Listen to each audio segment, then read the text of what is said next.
And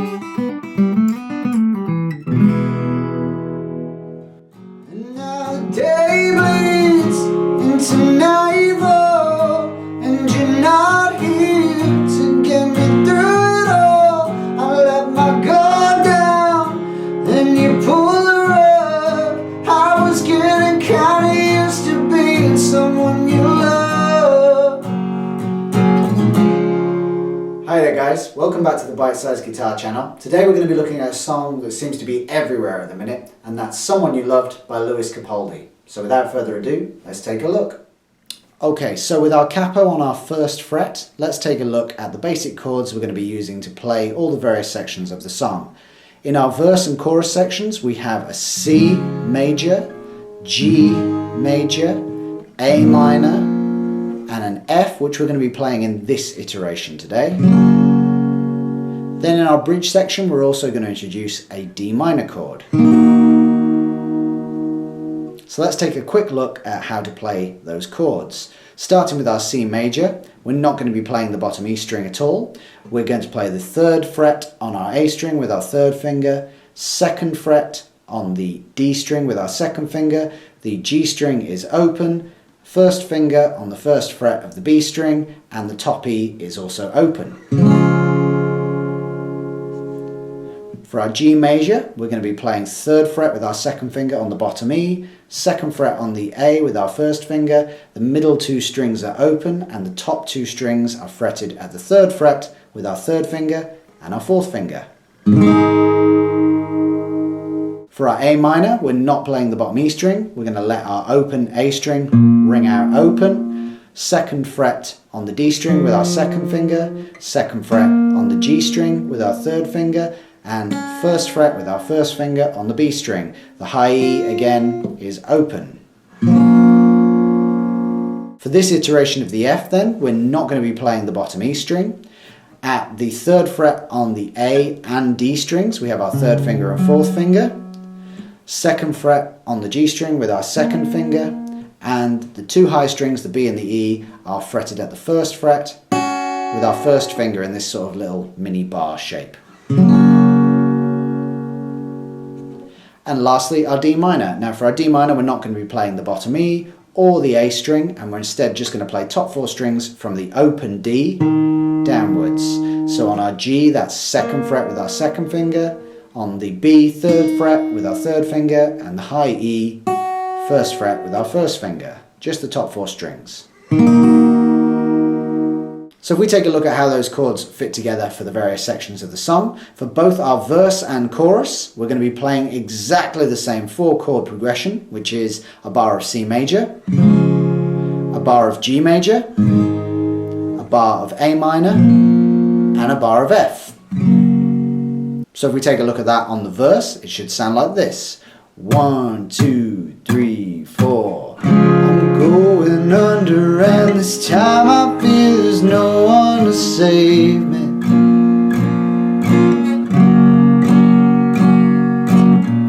This all or nothing really got a way of driving me crazy.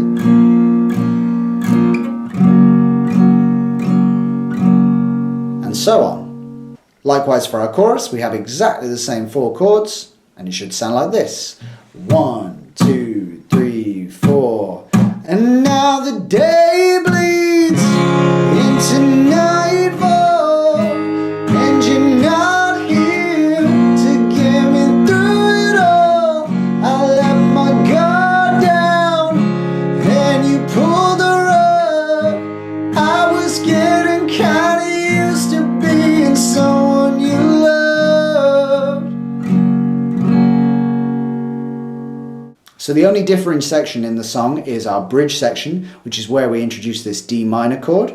And the progression that we play here is 1 bar of D minor, followed by a bar of A minor, followed by a bar of G, and another bar of A minor.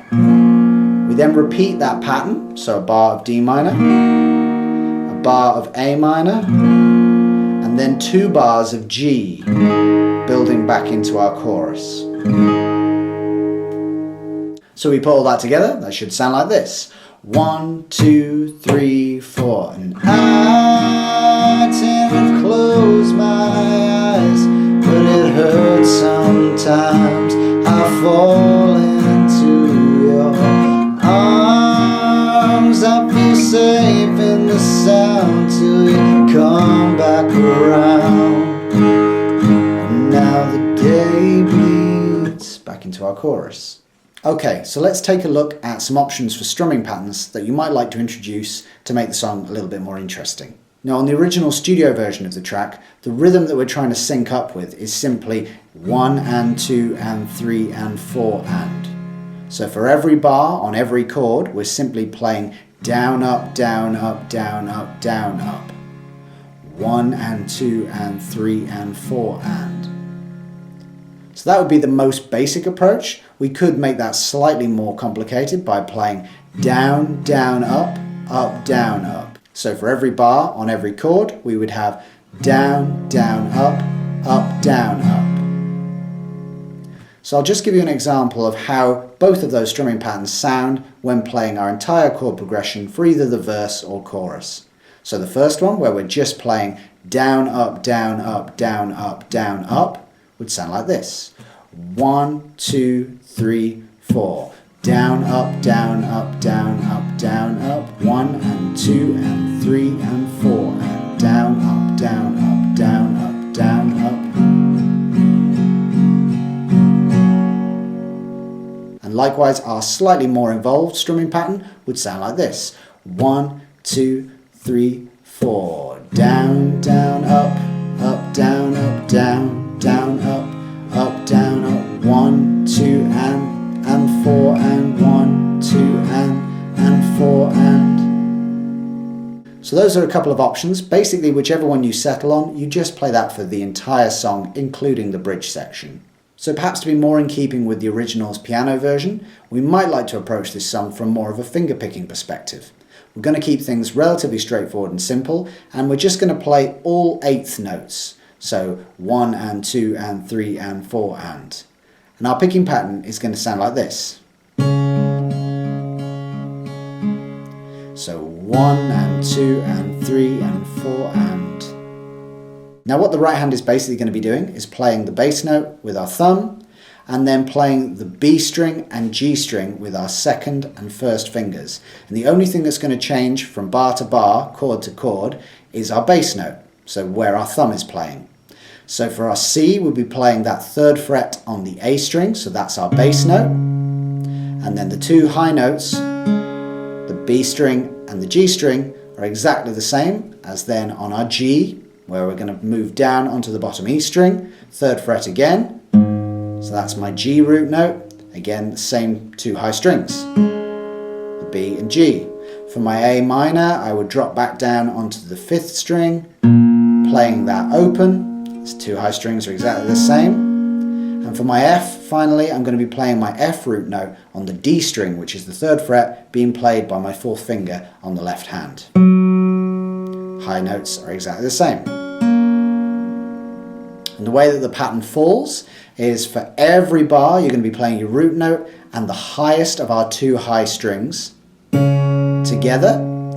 And then we're just going to vamp back and forth between the second string and the third string. So that's going to be 1 and 2 and 3 and 4 and. So we're always playing on our and the G string, no matter what chord we're on. So for C, my bass note is on the fifth string and I play 1 and 2 and 3 and 4 and. That bass note only landing on the first beat of each bar. So again, that would be 1 and 2 and 3 and 4 and. So if we put that together for the whole pattern, incorporating all four chords, moving my thumb down to cover the relevant bass note, it should sound like this. So C, 1 and 2 and 3 and 4 and down to G, 1 and 2 and 3 and 4 and. A minor, 1 and 2 and 3 and 4 and. F, 1 and 2 and 3 and 4 and. So if we put all that together at speed, it should sound like this. 1, 2, 3, 4.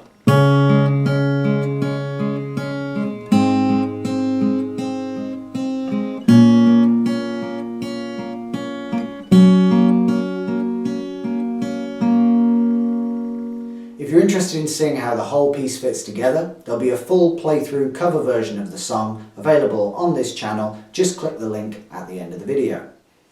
Thank you for watching. That's the end of this video. If you'd like to see more, please subscribe to the channel and give this video a like if you enjoyed it or found any of it useful. You might also like to check out some of these videos and let me know in the comments section below what you'd like to learn next. Until then, I'll see you there.